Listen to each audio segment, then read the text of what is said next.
जय श्री कृष्णा। राधे राधे। आज हम श्रीमद् भगवद गीता का 11वां अध्याय का अध्ययन करेंगे। वीडियो में आगे बढ़ने से पहले आपसे एक छोटा सा रिक्वेस्ट है, यदि आपने चैनल को सब्सक्राइब नहीं किया है तो प्लीज़ आप चैनल को सब्सक्राइब करके बेल आइकन को प्रेस कर दें, ताकि जब भी हम वीडियो अपलोड करें उसका नोटिफिकेशन आपको तुरंत मिले और आप वीडियो को देख सकें। तो चलिए वीडियो को आगे शुरू करते हैं। अर्जुन बोले, मुझ पर अनुग्रह करने के लिए आपने जो परम गोपनीय अध्यात्म विषयक वचन अर्थात उपदेश कहा, उससे मेरा यह अज्ञान नष्ट हो गया है।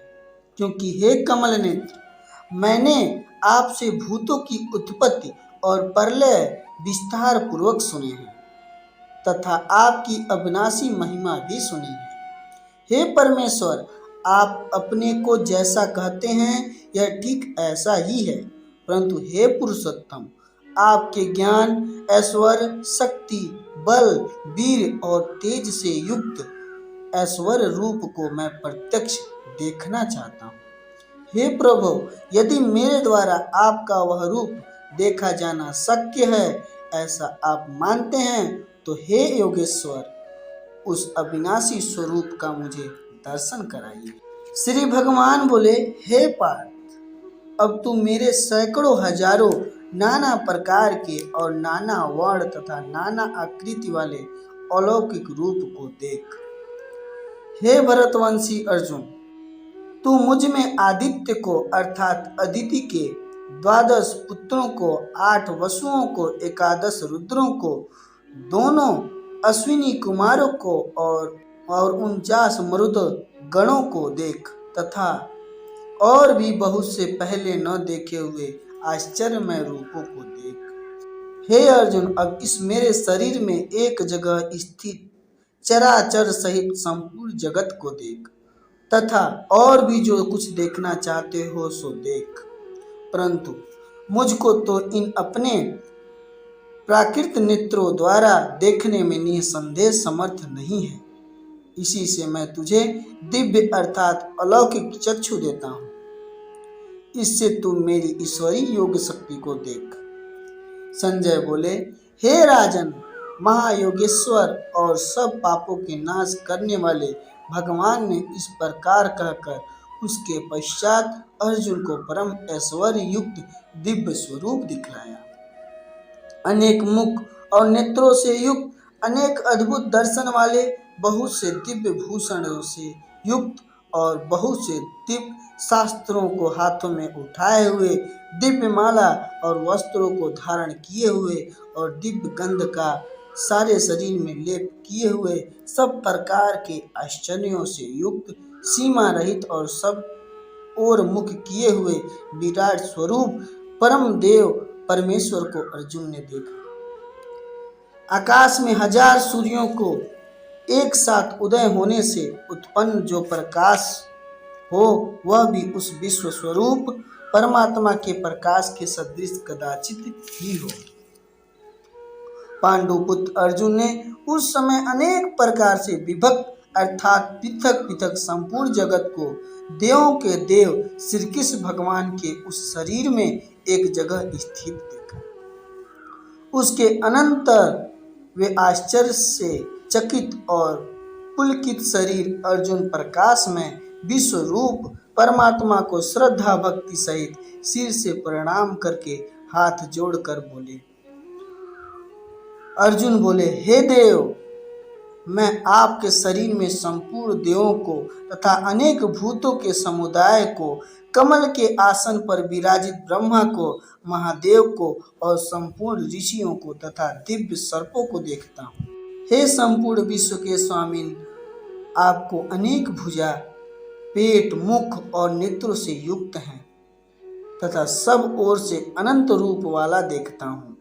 हे विश्वरूप, मैं आपके न अंत को देखता हूँ, न मध्य को, न आदि को ही। आपको मैं मुकुट युक्त, गदा युक्त और चक्र युक्त तथा सब ओर से प्रकाशमान तेज के पुंज प्रज्वलित अग्नि और सूर्य के सदृश ज्योति युक्त कठिनता से देखे जाने योग्य और सब ओर से अप्रमेय स्वरूप देखता। आप ही जानने योग्य परम अक्षर अर्थात परब्रह्म परमात्मा हैं। आप ही इस जगत के परम आश्रय हैं। आप ही अनादि धर्म के रक्षक हैं और आप ही अविनाशी सनातन पुरुष हैं, ऐसा मेरा मत है।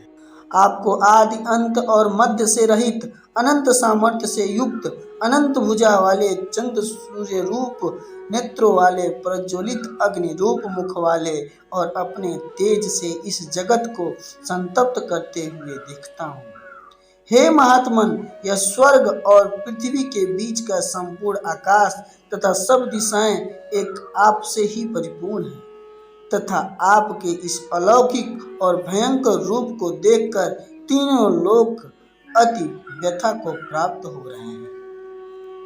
वे ही देवताओं के समूह आप में प्रवेश करते हैं और कुछ भयभीत होकर हाथ जोड़ के आपके नाम और गुणों का उच्चारण करते तथा महर्षि और सिद्धों के समुदाय कल्याण हो ऐसा कहकर उत्तम उत्तम स्रोतों द्वारा आपकी जो 11 रुद्र और 12 आदित्य तथा 8 वसु, साध्यगढ़, विश्वदेव, अश्वनी कुमार तथा मरुद्वार और पितरों का समुदाय तथा गंधर्व, यक्ष, राक्षस और सिद्धों के समुदाय हैं, वे सभी विस्मित होकर आपको देखते हैं।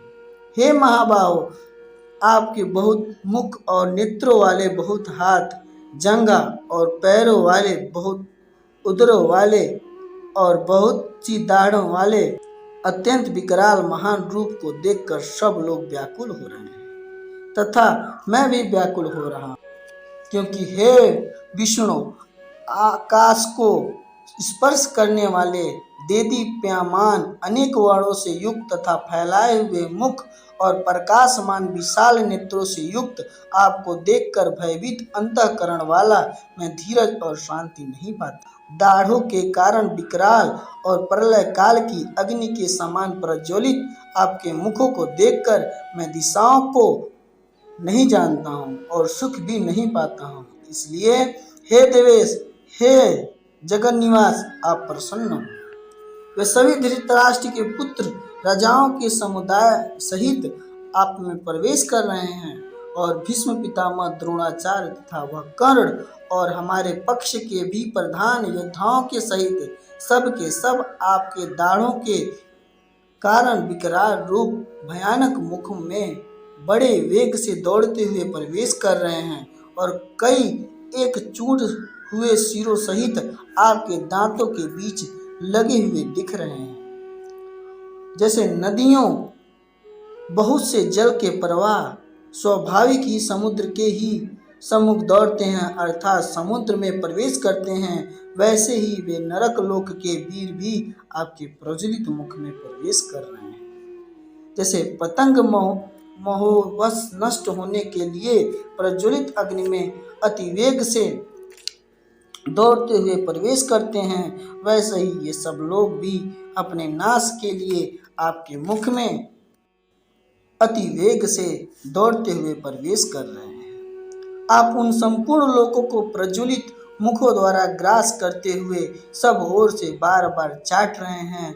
हे विष्णु, आपका उग्र प्रकाश संपूर्ण जगत को तेज के द्वारा परिपूर्ण करके तपा रहा है।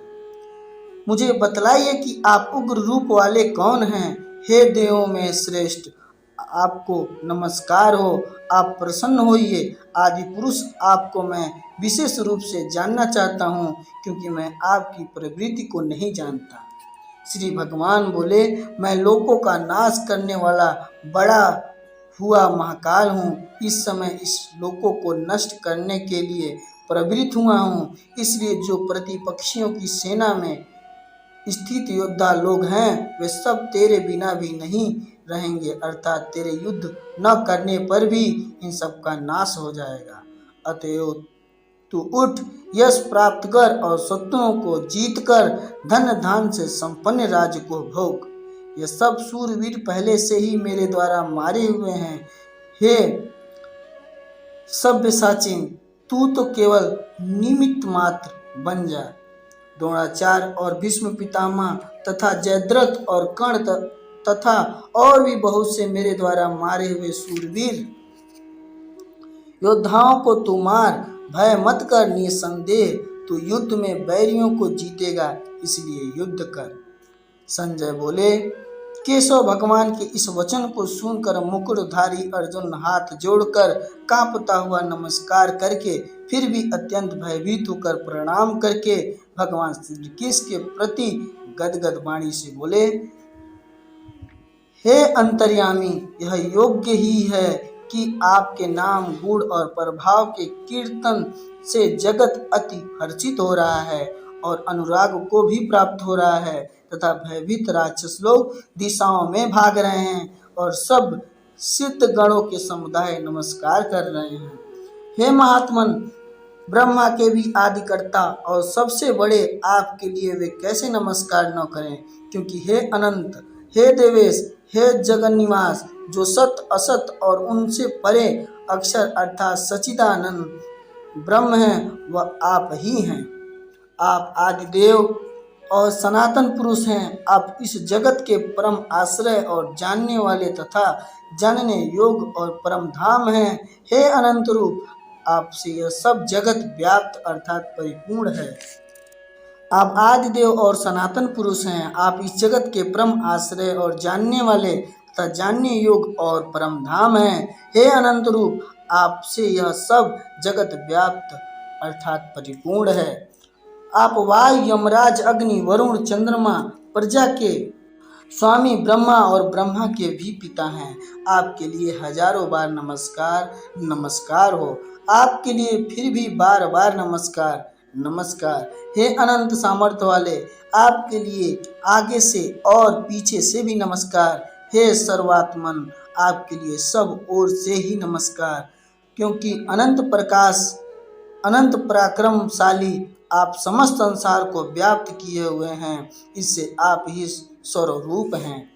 आपके इस प्रभाव को न जानते हुए आप मेरे सखा हैं, ऐसा मानकर प्रेम से अथवा प्रमाद से भी मैंने हे कृष्ण, हे यादव, हे सखे इस प्रकार जो कुछ बिना सोचे समझे हठात कहा है। और हे अच्युत, आप जो मेरे द्वारा विनोद के लिए विहार, शय्या, आसन और भोजन आदि में अकेले अथवा उन सखाओं के सामने भी अपमानित किए गए हैं, वह सब अपराध और परमेश्वर रूप अर्थात अचिंत प्रभाव वाले आपसे मैं क्षमा करवाता हूँ।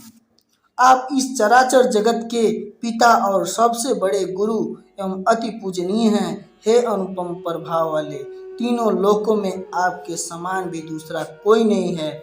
अतएव हे प्रभु, मैं शरीर को भली भांति चरणों में निवेदित करता हूँ। प्रणाम करके स्तुति करने योग्य आप ईश्वर को प्रसन्न होने के लिए प्रार्थना करता हूँ। हे देव, पिता जैसे पुत्र के सखा, जैसे सखा के और पति जैसे प्रियतमा पत्नी के अपराध सहन करते हैं, वैसे ही आप भी मेरे अपराध को सहन करने योग्य हैं। मैं पहले न देखे हुए आपके इस आश्चर्यमय रूप को देखकर हर्षित हो रहा हूँ और मेरा मन भय से अति व्याकुल भी हो रहा है। इसलिए आप उस अपने चतुर्भुज विष्णु रूप को ही मुझे दिखलाइए। हे देवेश, हे जगत निवास, प्रसन्न होइए। मैं वैसे ही आपको मुकुट धारण किए हुए तथा गदा और चक्र हाथ में लिए हुए देखना चाहता हूँ। इसलिए हे विश्व स्वरूप, हे सहस्त्र बाहों, आप उसी चतुर्भुज रूप से प्रकट होइए। श्री भगवान बोले, हे अर्जुन, अनुग्रह पूर्वक मैंने अपनी योग शक्ति के प्रभाव से यह मेरा परम तेजोमय सबका आदि और सीमा रहित विराट रूप तुझको दिखलाया है, जिसे तेरे अतिरिक्त दूसरे किसी ने पहले नहीं देखा था। हे अर्जुन, मनुष्य लोक में इस प्रकार विश्व रूप वाला मैं न वेद और यज्ञ के अध्ययन से, न दान से, न क्रियाओं से, न उग्र तपो से ही तेरे अतिरिक्त दूसरे के द्वारा देखा जा सकता हूँ। मेरे इस प्रकार से इस विकराल रूप को देखकर तुझको व्याकुलता नहीं होनी चाहिए और मूढ़ भाव भी नहीं होने चाहिए। तू भय रहित प्रीति युक्त मन वाला होकर उसी मेरे इस शंख चक्र गदा पद्म युक्त चतुर्भुज रूप को फिर देख। संजय बोले, वासुदेव भगवान ने अर्जुन के प्रति इस प्रकार कहकर फिर भी वैसे ही अपने चतुर्भुज रूप को दिखलाया और फिर महात्मा श्री कृष्ण ने सौम्य मूर्ति होकर इस भयभीत अर्जुन को धीरज दिया। अर्जुन बोले, हे जनार्दन, आपके इस अति शांत मनुष्य रूप को देखकर अब मैं स्थिर चरित हो गया हूँ और अपनी स्वाभाविक स्थिति को प्राप्त हो गया हूँ। श्री भगवान बोले, मेरा जो चतुर्भुज रूप तुमने देखा है यह सुदृढ़ है, अर्थात इसके दर्शन बड़े ही दुर्लभ हैं। देवता भी सदा इस रूप के दर्शन की आकांक्षा करते रहते हैं। जिस प्रकार तुमने मुझको देखा है इस प्रकार चतुर्भुज रूप वाला मैंने न वेदों से, न तप से, न दान से और न यज्ञ से देखा जा सकता है। परंतु हे परम तप अर्जुन, अनन्य भक्ति के द्वारा इस प्रकार चतुर्भुज रूप वाला मैं प्रत्यक्ष देखने के लिए, तत्व से जानने के लिए तथा प्रवेश करने के लिए अर्थात एक ही भाव से प्राप्त होने के लिए भी शक्य हूँ। हे अर्जुन, जो पुरुष केवल मेरे ही लिए संपूर्ण कर्तव्य कर्मों को करने वाले हैं, मेरे प्राण हैं, मेरा भक्त है, आसक्ति रहित है और संपूर्ण भूत प्राणियों में वैर भाव से रहित है, वह अनन्य भक्ति युक्त पुरुष मुझको ही प्राप्त होता है। इस प्रकार श्रीमद् भगवत का 11वां अध्याय समाप्त होता है। मिलते हैं नेक्स्ट वीडियो में, तब तक के लिए राधे राधे, जय श्री कृष्ण।